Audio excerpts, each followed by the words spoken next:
All right, folks, good morning, or actually good afternoon if you are on PST or Eastern of that. Um, the blacksmith is in the forge, and the forge is red hot.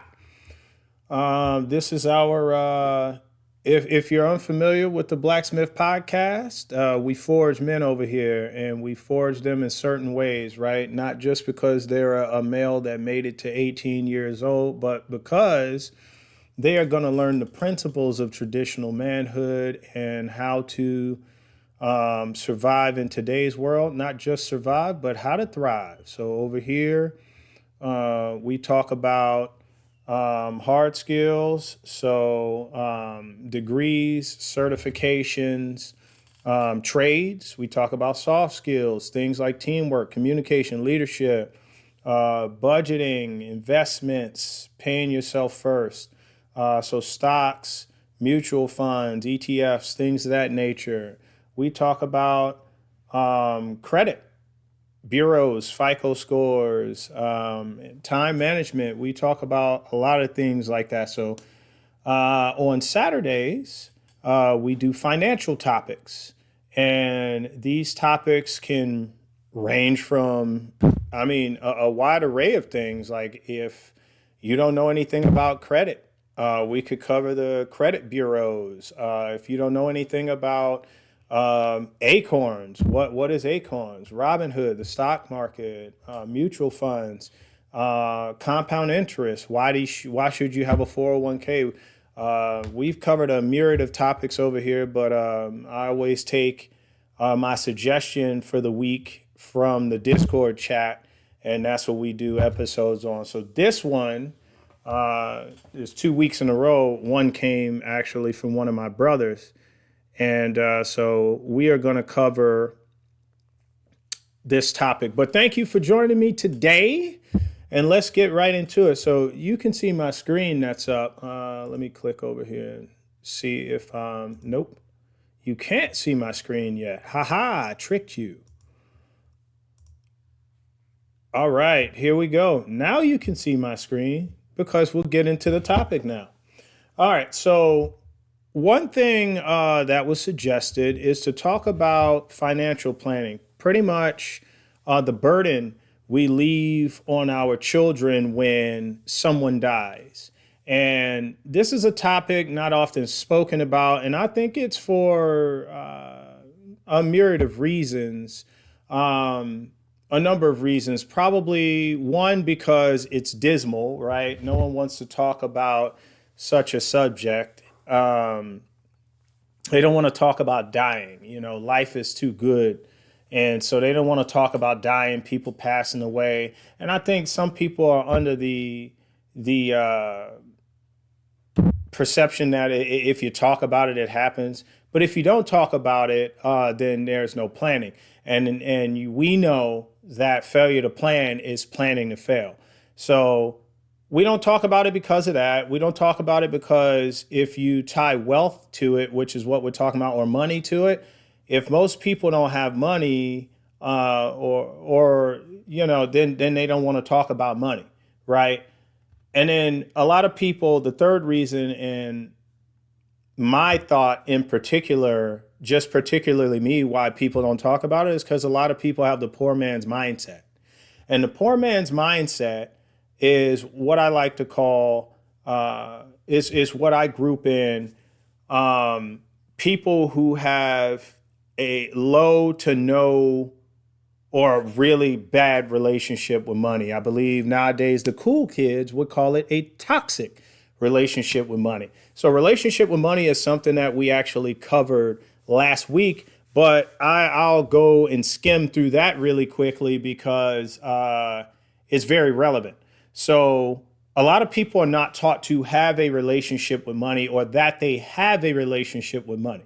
And so if they've never been introduced to money as like a relationship, then they're more of strangers. But you still need money. We live in physical bodies in a physical world, and it requires money. So you don't have to have the love of money. See, and this is where I get some Christian pushback sometimes because they don't know the scriptures like that. They will say, well, the Bible says money is the root of all evil. No, it doesn't. The Bible says the love of money is the root of all evil. So loving money. Even Jesus acknowledged this is not necessarily a Christian topic, but it does apply. The Bible says the love of money is the root of all evil. So you can understand that money is necessary because he most certainly said, give Caesar what is due to Caesar and give God what's due to him. So even Christians, you can participate in these topics. Okay, enough said about that, I think. But my point is, unless you introduce, and I'm talking kids here, unless you introduce your kids to the subject of having a good relationship with money, they won't have it. This is why a lot of times in America and Western cultures, you'll see marriages failing because a lot of times they haven't seen good marriages and relationships in their life growing up. So then they don't know how to do it. You train them in the way that they should go. When they're old, they won't depart from it, right? Another Bible reference, but you get what I'm saying. So relationship with money. So unless you teach them to have a great relationship with money, they don't have it. Case in point, right? Now, when we're talking about relationship with money, what are we talking about? Well, let's go over the 3 mindsets. So 2 weeks ago, I put into the chat, the channel, I asked people what they would do. I asked the members what they would do if somebody gave them $100,000, right? $100,000. And I got a lot of answers. Let me see. Some people were saying that they would pay off a car loan, and some people were saying, it's not in this chat. I pulled up the wrong one. I'm just checking the chat to see if there are any new messages. But some people said they would pay off a car loan and then they would save, or then they would invest, something like that. I don't remember them all, but here are the 3 mindsets, right? The poor man's mindset is they believe that money is only for paying off debt. The middle class mindset, they believe that money is for things. Well, let's go back to the poor. Well, yeah, let me tell you the 3 and then we'll dive into them. And then the rich man knows that money is for making money babies. So for multiplying it, right? Now let's deal with the poor man. The poor man's mindset is this.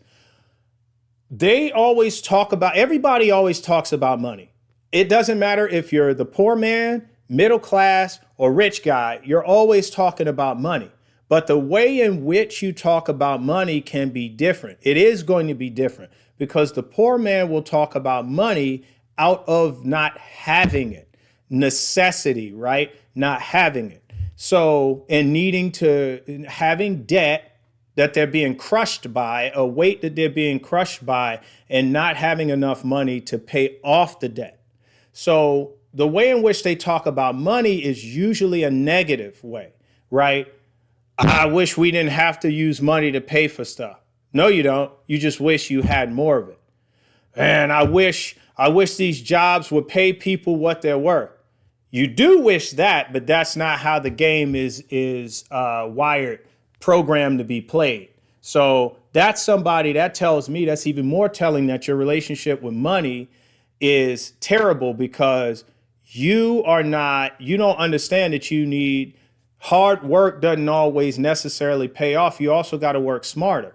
And the smart thing to do is if you worked 40 hours a week and that's not paying the bills, and there's overtime available at your job, that you would work 68 to 80 hours a week and double your pay, right? And if that's not available, then you need a part-time job working 20 hours a week, or to 30 something, I think, hours a week, or you need 2 full-time jobs. Man, I'd always be tired. I got it, man. Well, which is more important? Are you going to talk about money in a terrible way and let your relationship with money keep going downhill? Or are you going to start out earning your debt Okay, so there's the poor man's mindset. Middle class, they just think money's for buying things. Oh, I got this big paycheck, I got this raise, so now I'm gonna go buy a Corvette. I'm gonna go buy a Lexus. I'm gonna buy a bigger house, even though I have a house, but it's not a house that I'm not gonna keep my old home that we were living in and rent it out.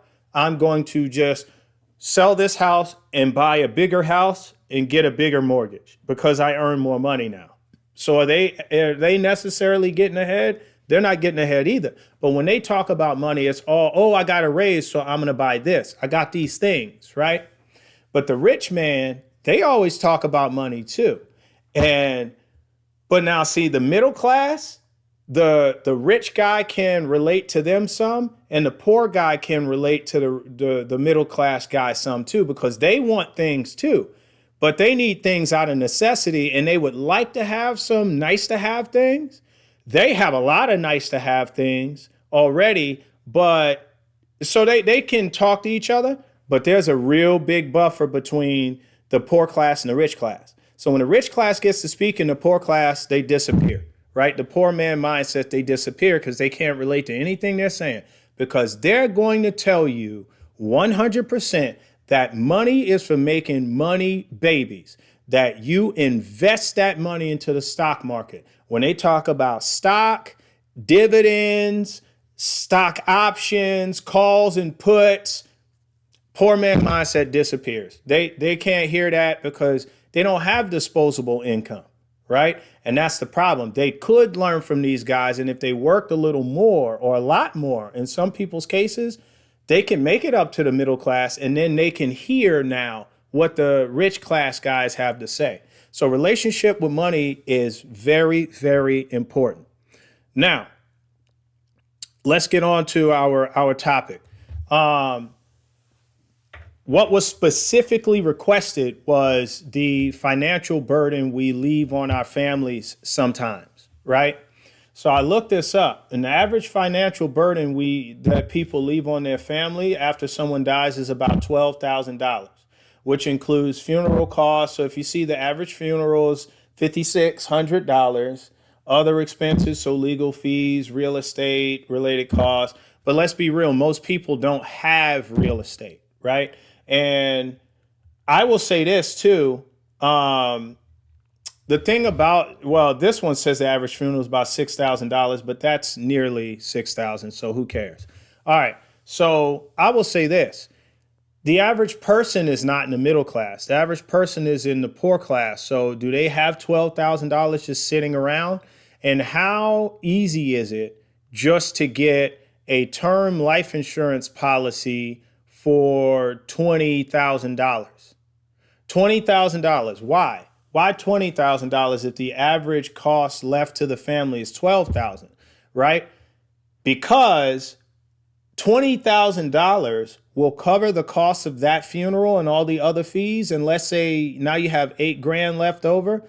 Now the family has something they never had before, so they can actually invest it, right? So you never had the $8,000 before, and though you may be hurting financially, how were you making it before?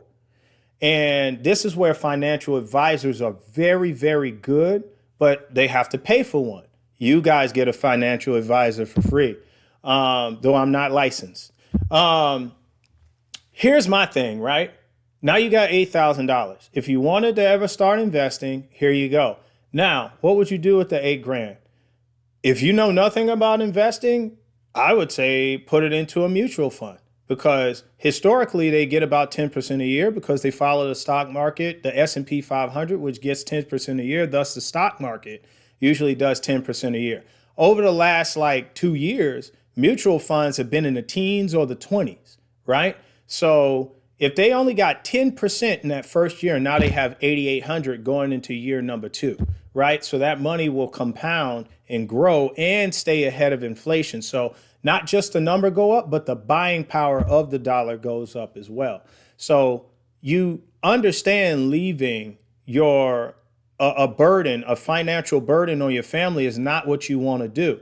But here is why I was teaching about having a 401k before, and the importance of growing your money versus just saving your money.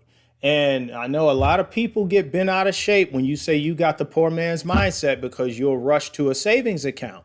But a savings account is a poor man's mindset. And if you've been taught this stuff by your family, it's okay. Your family loved you and they can only teach you what they knew. Okay? They can only teach you what they knew. Hold on one second.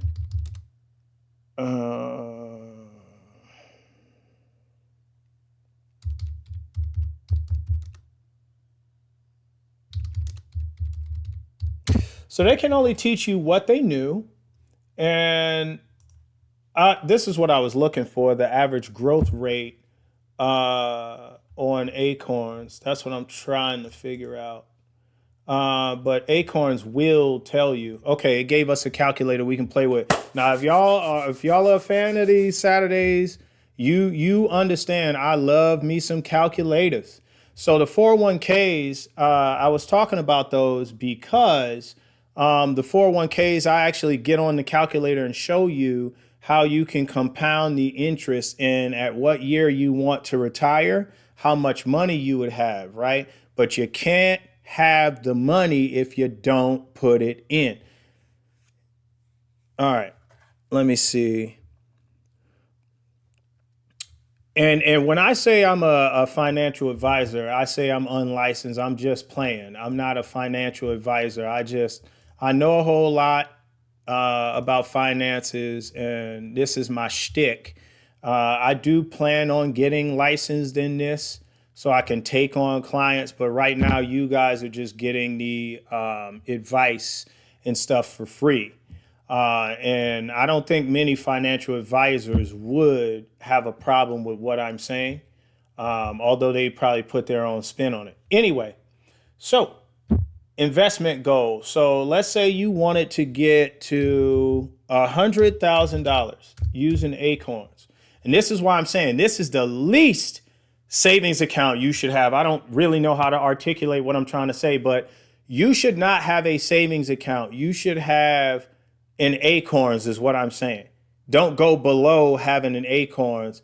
Even if you did a saving CD, a lot of people don't like doing saving CDs or saving certificates because they get about 3 to 5% a year, which 3% is usually keeping up with inflation. 4 or 5% is just a percent or two above inflation every year. However, when you look at it, they lock your money for a period of 12 months, 18 months, and people have poor man's mindset. So they don't, but a lot of people don't have a lot of disposable income. So they don't want the fear of having their money locked and they can't get it or they pay a penalty that bothers a lot of people. Acorns doesn't lock your money, right? You can get it if you need it, but it takes like 3 to 5 days to get it. But let's say you had a goal to reach $100,000 and you had 20 years to do it.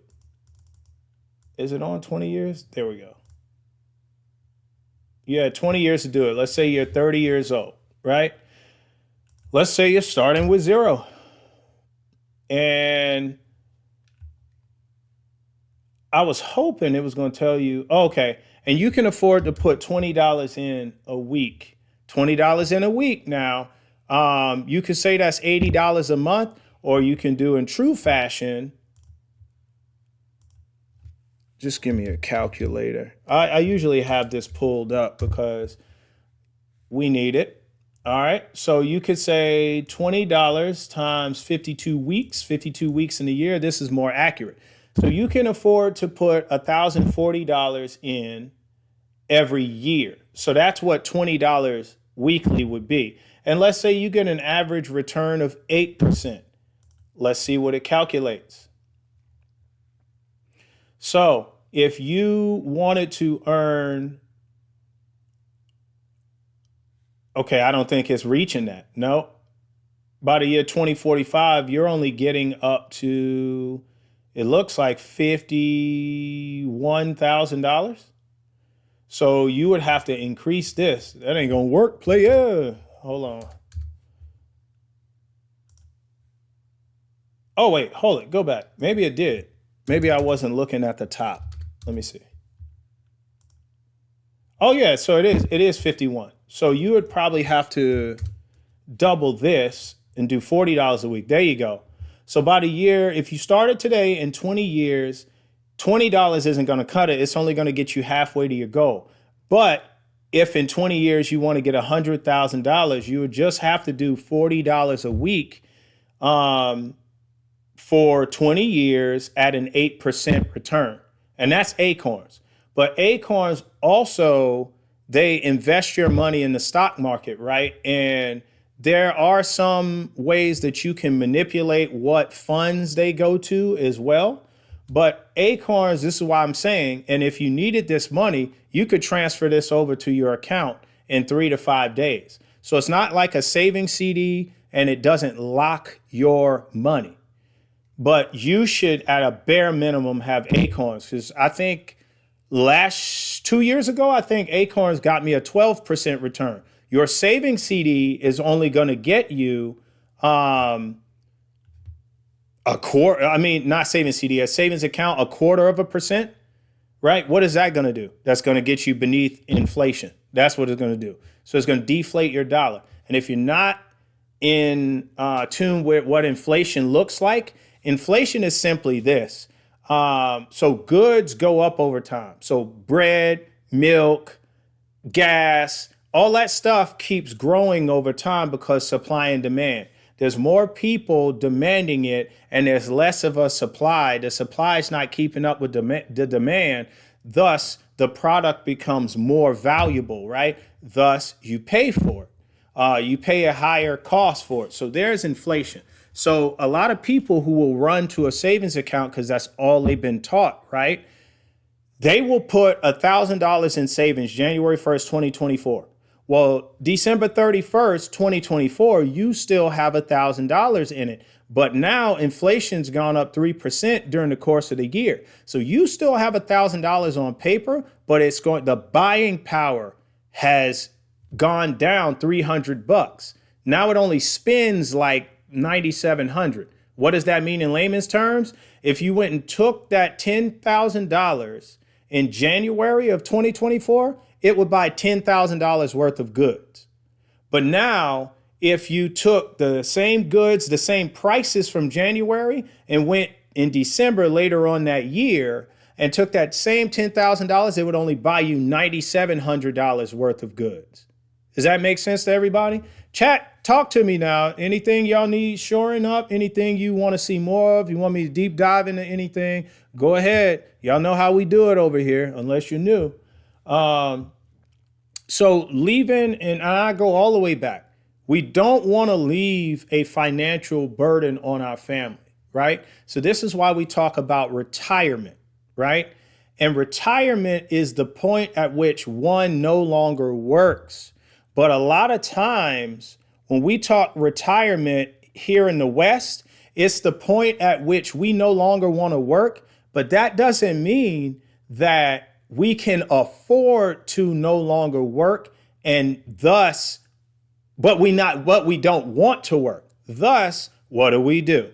We have now become a burden on our kids and our grandkids, right? So now they got to find a living situation for us. We got to stay with one of them. And see, it's different if you get injured or something, or you're not able to take care of yourself anymore as much. Fine. But do you have a 401k with $3.4 million that can assist your kids in helping your living expenses? Do you have medical insurance and coverage? And do you have a life insurance policy where you are leaving something behind and assisting with them taking care of you? Or are you just becoming a burden to them? And it's not just financial. Financial burden will put a burden on their marital situation, which will put a burden on your lineage, your grandkids' situation. Because if you put a burden on them financially and they're not making it and they start arguing and they divorce, because money is the top reason that people say, or lack thereof, that they divorced, then now you put your grandkids in a situation where now they're not coming from a two-parent household, which we know statistically is far better than single parent households. So look at all the calamity you could cause by not getting your financial affairs in order. All right. So generational wealth build. This all came from my brother, by the way. He the last 2 weeks he has been on it, and he's like, "Hey, let's talk about this." So Chad, if you have anything, I don't see anything right here. If you have anything, let's talk about it. So generational wealth built through insurance policies. Now, I'm going to tell you right now, an insurance policy, a life insurance policy is probably one of the easiest ways to leave behind generational wealth. Because I will say that because a 401k is really for you to live on the rest of your life once you hit the point where you no longer want to work, right? So, and we spoke about this last week too. Most jobs/careers aren't paying pensions anymore, right? Companies are trying to save money in any way they can. And so pensions from most jobs and careers were cut and a while ago too, right? So me being active duty, I'm on the legacy retirement. So I'll hit 20 years when I'm 42. So if I want to then retire from the military, I will draw a pension, which means a portion of what I earned for the rest of my life. So if I live to 102, I will have worked for the military, the government for 20 years, and I will draw a pension then for 60 years. That's how that works, right? Let me go back to the big screen here. I got scared. It said it paused it. All right. So most jobs aren't paying that. So how are we going to get a little help when we retire? So that pension now builds a shelf. Let's say in retirement, I'm earning 60 grand a year, right? Now, if I wanted to keep my comfort of living, and I was only earning, if I was earning 120 grand, now I only need a job that's going to pay me $60,000 to keep that 120. Or now if I want to work just as hard because I'm trying to get ahead, now I can go take my resume and maybe get a job that's paying me what I was earning while I was in 120. And now I have an extra 60. Now I'm in 180 territory. Now I can do a lot more investing and growing my money. And let's say I don't plan on to stop working until I'm 65. Now I have another 25 years to compound interest in 401ks, grow my money in the stock market and all that kind of stuff, where I won't be a financial burden on my family. So life insurance is a very easy way to do that. So you have term life insurance. Let me bring it up. Y'all know I like defining stuff. You have term life insurance, you have whole life insurance, and universal. Let me see. Different kinds of life. I'm not the best at articulating this, Johnny, on the spot. Really, I'm good off the cuff, but I'm not doing so good today. So here we go. Now, I've heard of these two, but we're going to deal with these as well, because it's three here. But we're going to deal with these three because these are the ones that you're normally going to see when you go to a company looking for life insurance. You're going to see whole life insurance. And let's look at it. It covers you for your entire life. It includes a cash value that you can use for tax-free distributions or offset future insurance costs. So whole life insurance, to put it simply, it's a policy that once you have a certain amount in there, you can withdraw some of it and use for something else. You're basically you're not withdrawing it. You're taking a loan against it if you want to. And you can use it for something else, but then you have to pay the money back. But the interest and stuff that you're paying for, you're paying it back to your policy, right? So if you want $1 million whole life policy, you're gonna pay in $1 million. So these policies typically are very expensive.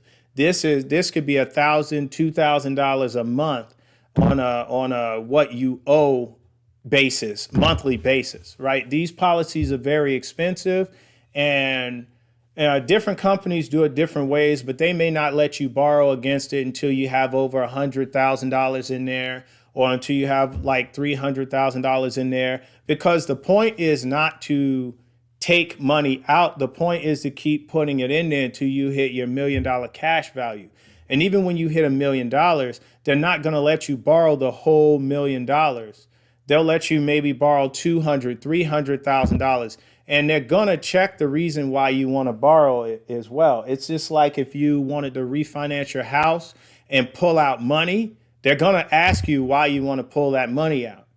And because the person you're refinancing your house with, they're your lender.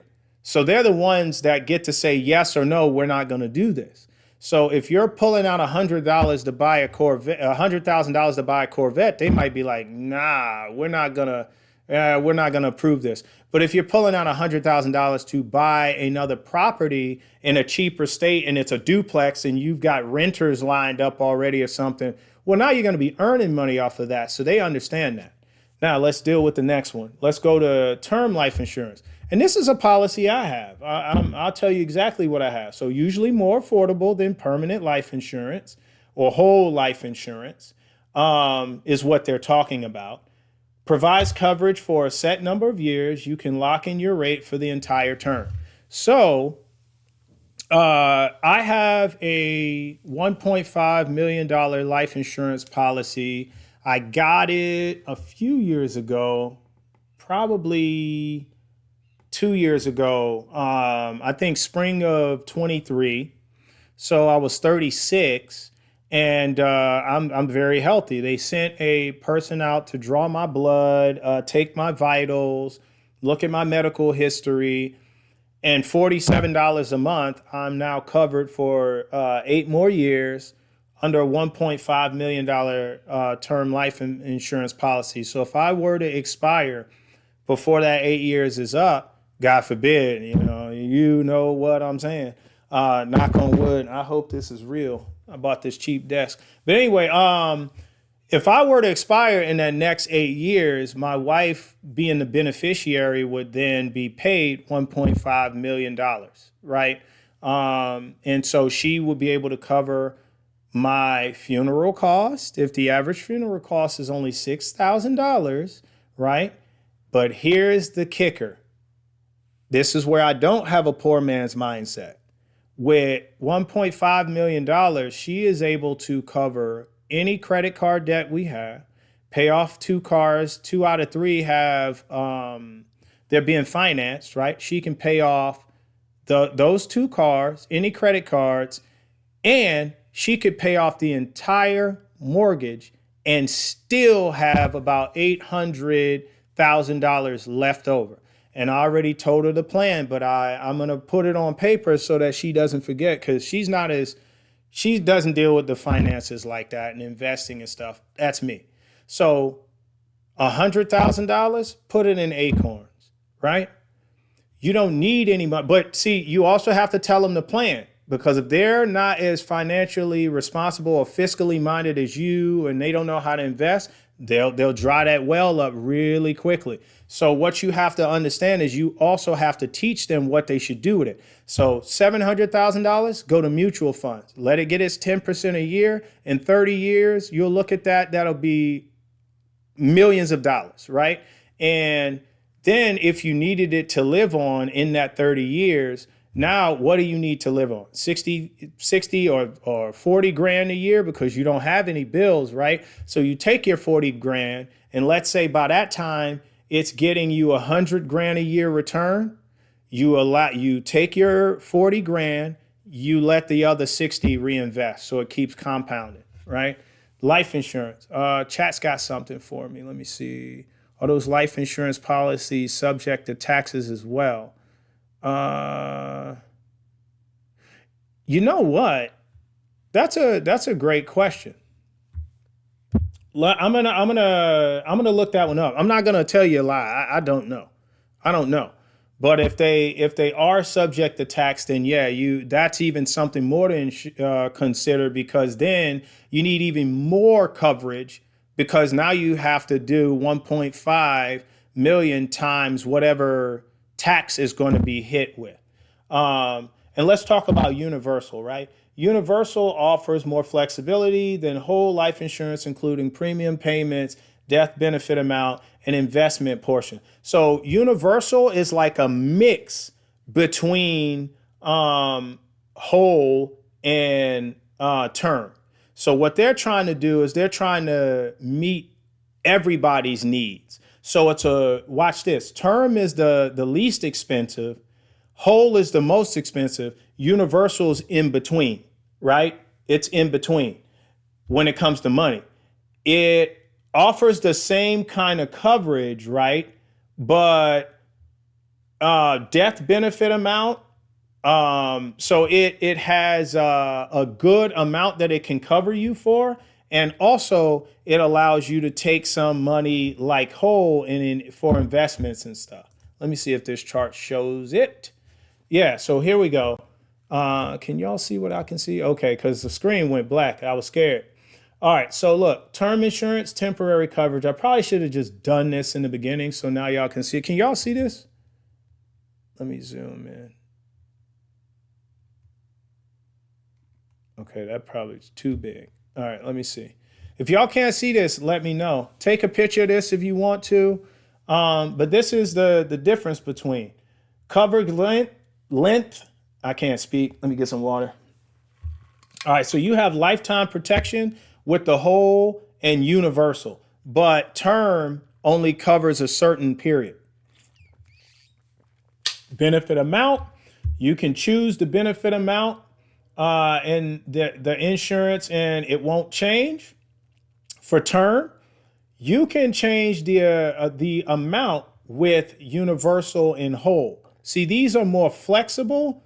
This is more set, but you get what you pay for. So with term, if you want 5 years, 3 years, 10 years, 15 years, whatever you want, you get what you pay for. So if you signed up for $500,000 worth, you're not going to change that. You're going to have to get another. You may be able to, and I don't know, some companies may not do 2 policies. While you already have a policy, they may not do a second one on you. So you may have to go to another company and do another 500,000.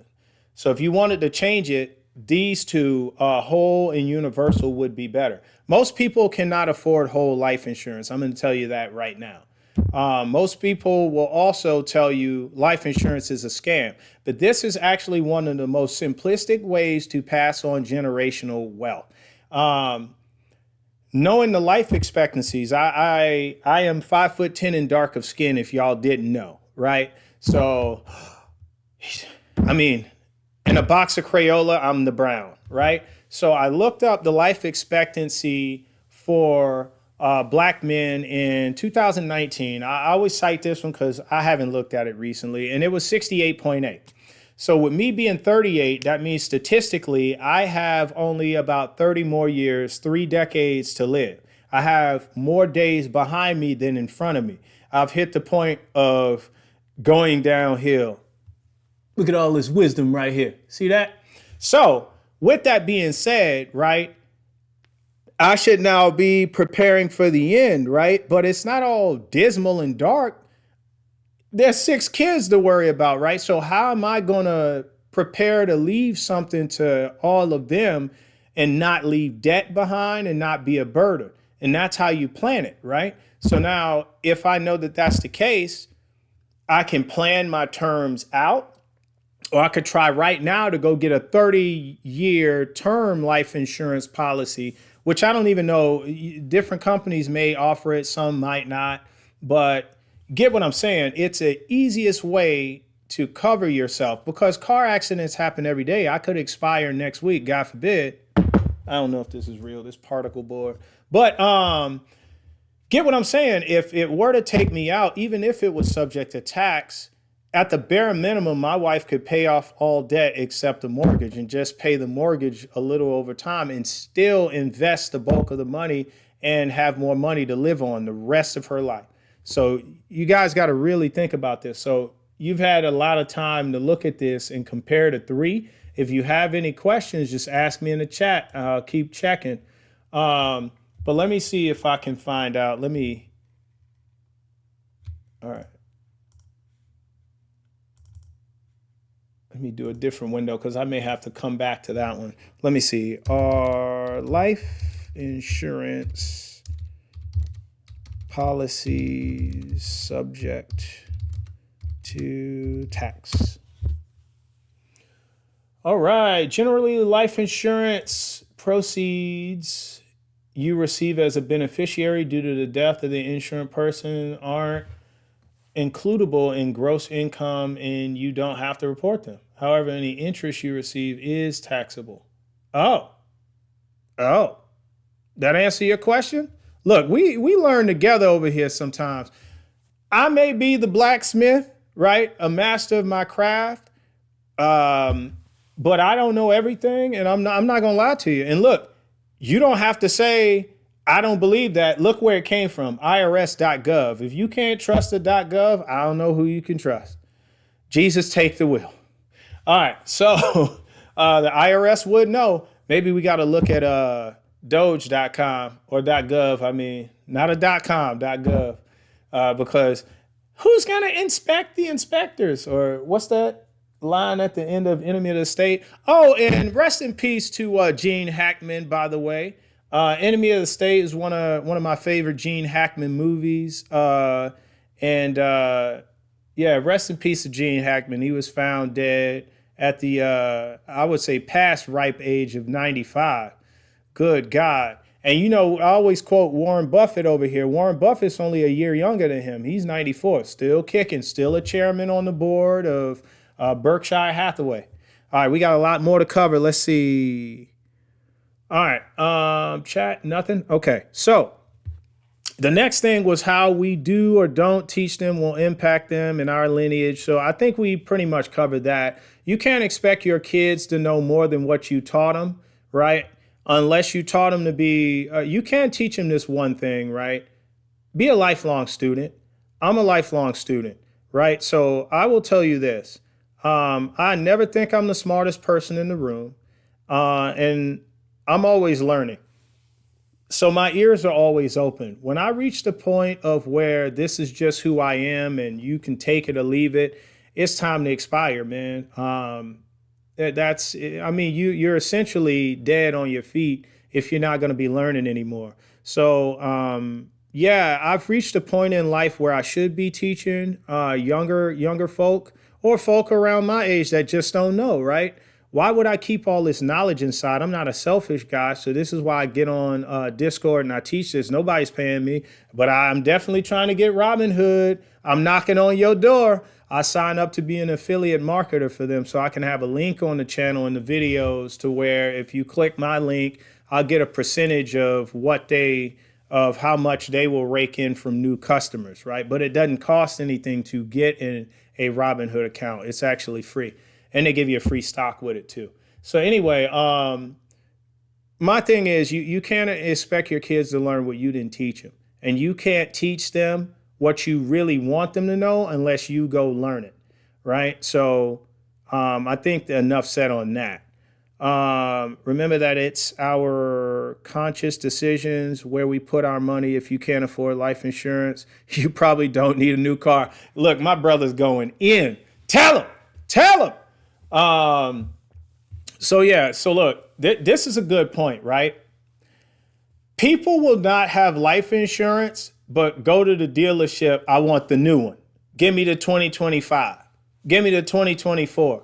They won't go to the dealership and say, you know what? That 2015 is in good condition. Let me get that 2016, because, I don't want to be car poor, right? Let me get the vehicle that's going to cost me $214 a month, still in good repair, because we remember vehicles are actually only transportation. If it still has a CD player with an auxiliary cable port, who cares, right? You have phones with headphones in them. You got Bluetooth in the cars. It probably has Bluetooth. Every car made since like 2000. Well, okay, not every car, but most cars since 15 has Bluetooth capability. Yet I still see, and it's typically the females driving like this. What is that? This isn't 2004. Anyway, he is right. People won't have life insurance and they think I don't need life insurance. Yeah, you don't. If you're selfish, that's exactly where your mind goes. If you have a wife, if you have children, who's gonna have, even if you don't have a wife and kids, if you're a bachelor, who's handling your affairs? Let's say mama and daddy's still alive and you didn't expect to, but you expire before mama and daddy. Who's handling your affairs? Do you have a will? Do you have a trust? And I actually taught about trust on one Saturday. It's probably one of the first episodes I did, revocable and irrevocable trust. And I actually wasn't recording them back then. Since then, one of my mentees taught me about how to use OBS. So this episode is being recorded right now. But I taught all about revocable and irrevocable trust. I sure did. If you missed it, we'll cover the topic again.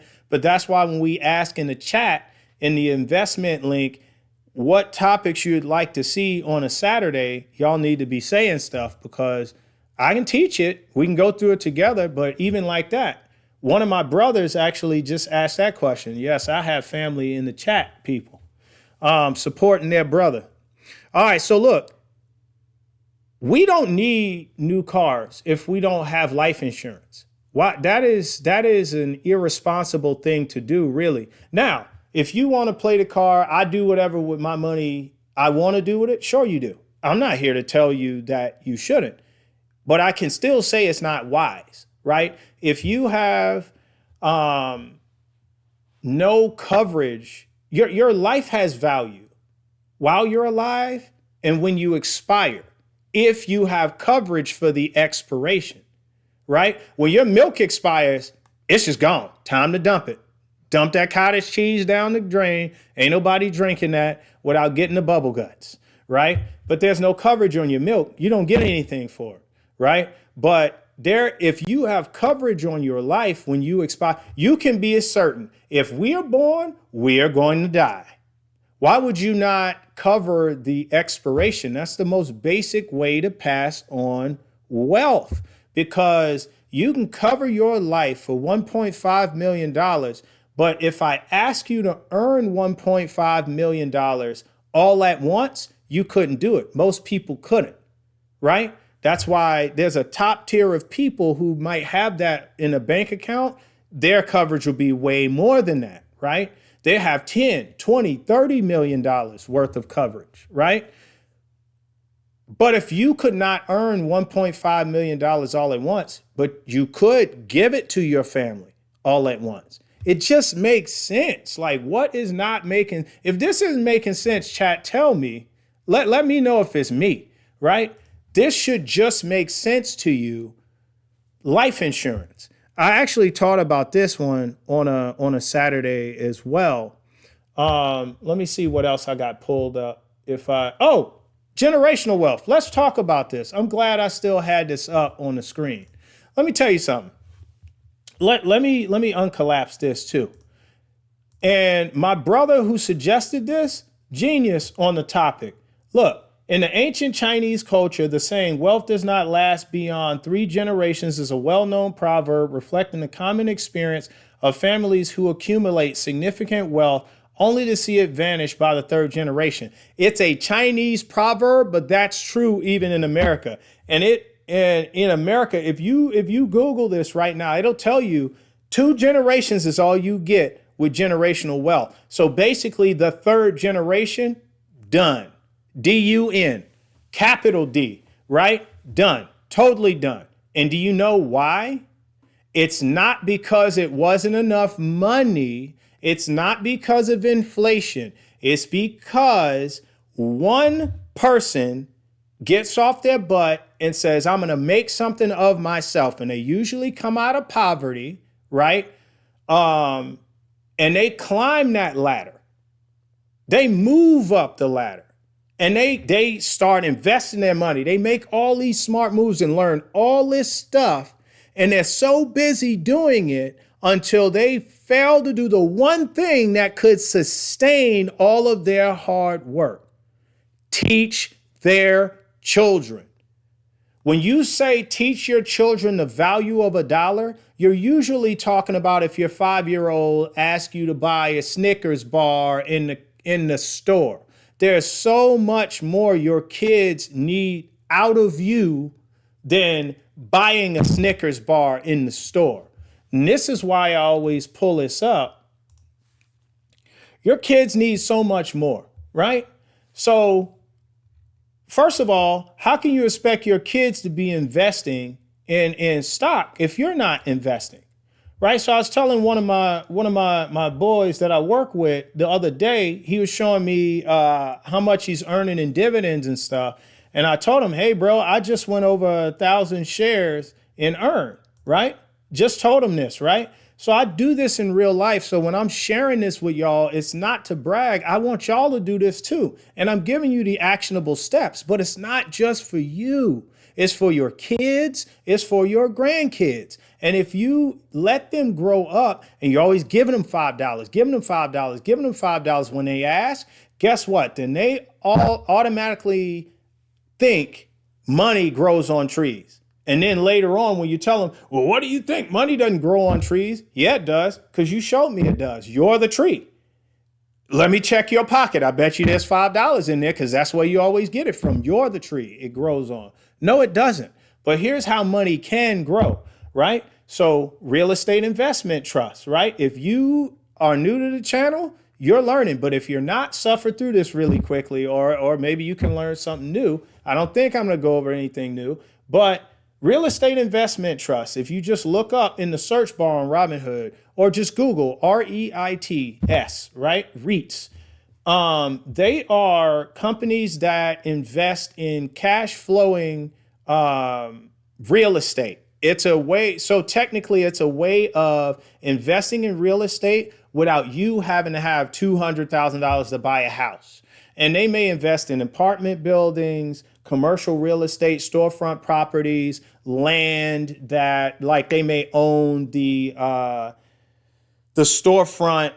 The storefronts that you see, the land might be owned by these companies right here, and they're earning money off the rents, right? And they avoid taxes big time because at least 90% of all of their revenue is paid out to the investors, the shareholders, us, right?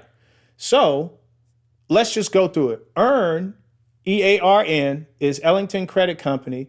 Right now it's trading for $6.49. So if you wanted to earn dividends the rest of your life, all you'd have to spend right now is, there's a transaction fee. I don't know how much the transaction fee is, but let's just say with $7, right? As little as $7, you could get passive income the rest of your life. It's not going to be much, but let me show you. So each share of EARN will earn. I couldn't explain it without using the word 8 cents every month. So it pays 96 cents every year, right? But that's not much, right? So this is why stock was never a poor man's game. It was always a rich man's game, right? Because it's volume. So now that I'm over 1,000 shares, my last dividend just came in the other day, right? I know y'all just saw that, but hold on. Where is the history? Right. My last dividend just came in the other day. Y'all see this? $79.65. This is every month. And I could show y'all I'm not playing. $79.65. That was February 25th. And it reinvests because I have DRIP turned on, dividend reinvestment program, right? And it bought me 12 more shares at $6.54. Thus putting me over, because I had 990 something. Now it put me over 1,000, right? And these $7, I have $7 a week going into this stock, right? This company, $7 a week, right?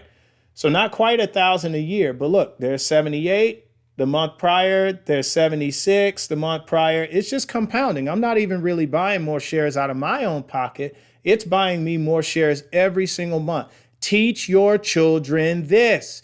And what's more, start them a portfolio and start doing this for them and show it to them every month. All right, look, you have X amount of shares. Look, there's another $3 rolling over. There's another $3, and show this to them growing up.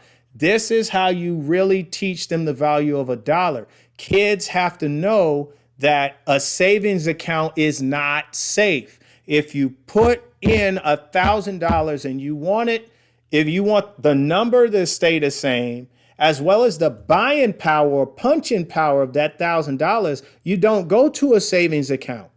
You can't go to a savings account, because if you go to a savings account, you are losing. You are losing. So I don't know if y'all could even see that the whole time, because OBS was showing a black screen. But I'm just showing that every month it's creeping up. So right here, it bought 11.2 shares. Right here, it bought 11.5, 11.7, all the way until last month, or this is March 1st. Yeah, last month it bought 12 shares. And now look, it's already telling me pending $80, because 8 cents per share at 1,000 shares is $80. So I'm a little over that. So 80.97. So these are the things. You don't just learn this stuff, right? You teach your children, or you cannot expect that they're going to know it. They can't know it without you. You are the teacher. Don't say they don't teach them anymore. Who the heck is they? Don't say the schools should teach this. Don't say I wish that. No. Parenting. You have to get involved. You teach them. And I'm talking about kids today, because I asked if anybody had anything they wanted to talk about. My brother specifically wanted to talk about teaching the kids and the families what they should be doing. So it's your job. Your job. A part of parenting is not just saying, whoo, I got them to 18, baby. They off to college, or they're out of the house. I'm an empty nester. If that's what you do and you think parenting stops because they're 18, hey, more power to you. But what did you know at 18? How much of this financial knowledge did you have at 18? But how much more wealth would you have? So invested money. So one of my brothers was talking about the difference between rich and wealth. Let's see if Google knows, right? Let's go being rich versus wealthy. Let's see what Google says, because I have a definition, but let's see. Rich generally refers to having a high income or a lot of disposable cash, while wealthy indicates a sustainable financial situation with substantial assets and investments that provide long-term financial security. So this is pretty much, oh, wait, can you see this? So I have to keep clicking the screen because I don't know what y'all can and can't see, right? So basically, being rich is just saying you have, let's say you have a job paying like $200,000 a year. So you're in the top 3% of earners in America, right? And you don't have any bills. So all that money's just disposable for you. That's being rich, right? But being wealthy, you could be earning the same amount with the same amount of debt or less, and you have your money tied up into investments though. It says substantial assets and investments that provide long-term financial security. So maybe you have $200,000 tied up in investments in something that's paying dividends. Let's just do the math. Where are we at? Robinhood. Let's go back to Earn. What is Earn trading at? Earn is trading at 649. No, let's use our favorite one. My brother will kick me if I use this one. Let's use our favorite one. Where is it? ORC. Because I have Earn. Earn pays 8 cents per share per month. But ORC, ARR pays 24, but ARR is more expensive. ORC pays 12 cents per month, but it's almost the price of Earn. It's less than $2 or maybe a little more than $2 more, but bang for your buck. And it gives the highest percent return on investment too, because there we go. Look at the dividend yield, 16.84%. So about 5.5 years, you'll have your money back, right? So let's use that. What did I say? 200,000? Let's do some math. 200,000 divided by, what was it? 55. Let me make sure y'all can see this. Here we go. So 850. Jesus. All right. So that buys 23,391 shares, right? So now if you want to know how much in dividends per month you would be earning per month, you got to do times 12 cents. Now look, that's $2,807 a month in dividends. So if guy one has a lot of disposable income, guy two earns the same amount, but he's invested $200,000 into a sustainable model. This guy has created a machine that is giving him $2,800 in dividends a month. Now let's multiply this by 12. This guy is earning $33,000 in dividends per year. Most people do not have a way to earn passive income. The average guy is working for somebody. So 70% of people work for 30% of people, right? And pensions got cut out a long time ago to save companies money. If you didn't know, the most expensive part of the company is the employee, because not only are you paying them their paycheck, let's say you're paying them 30 grand a year, right? Your average employee, 30 grand a year. Well, remember, there's a payroll tax of 15.3% on everybody's paycheck.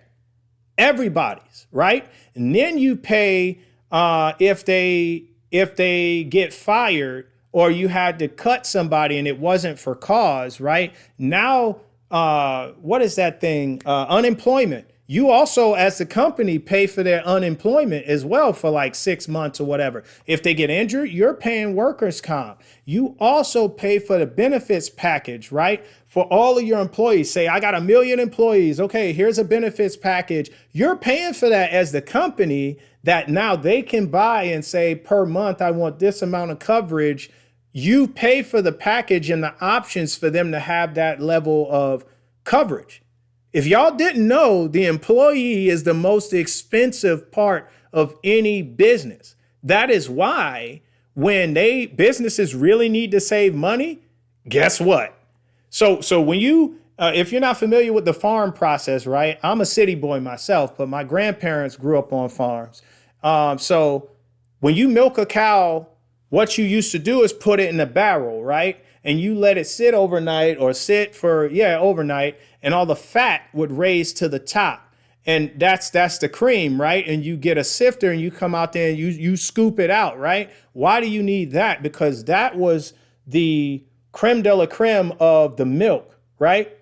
You use that fat, that cream to churn and make butter. I'm not going to do the hand motion, but the old churners have a weird hand motion. I'm not going to do it because I'm on camera. But you churn butter out of that fat. You make whipped cream out of that fat. So that was the prized possession out of that whole barrel of milk. Now, so if you want the best of the best, you open the top and you sift from the top, right? But where do you think all the dirt, the sediment, and the stuff that's unusable goes? It's heavy, so it goes right to the bottom. So when you want to cut, you have a drain at the bottom and you let some of it out, right? So you drain from the bottom, you promote from the top. So when a company wants to save money, that's why they cut employees. And they usually cut the underperformers first.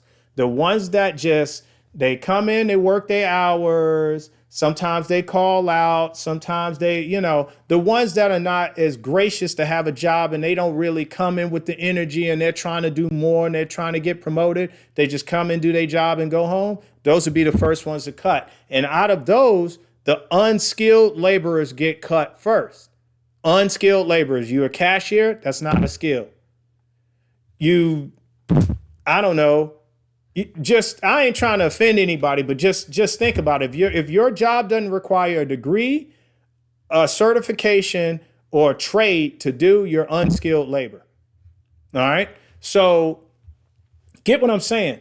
Your kids need to see you do this. Don't just teach them, but they need to see you do this.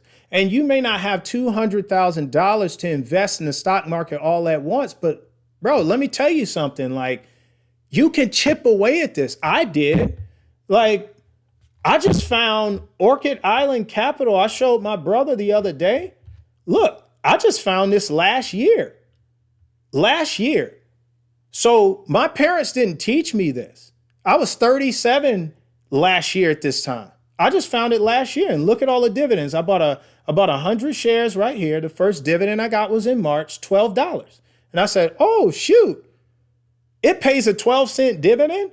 That's higher than Earn. Earn pays 8 cents. And this is where I started looking up, oh, shoot, the dividend percentage means something. So I need to take the percentage and multiply, and then I add it up. Oh, this is how much money it returns to you every year, right? So now look, that $12 bought 1.3 more shares.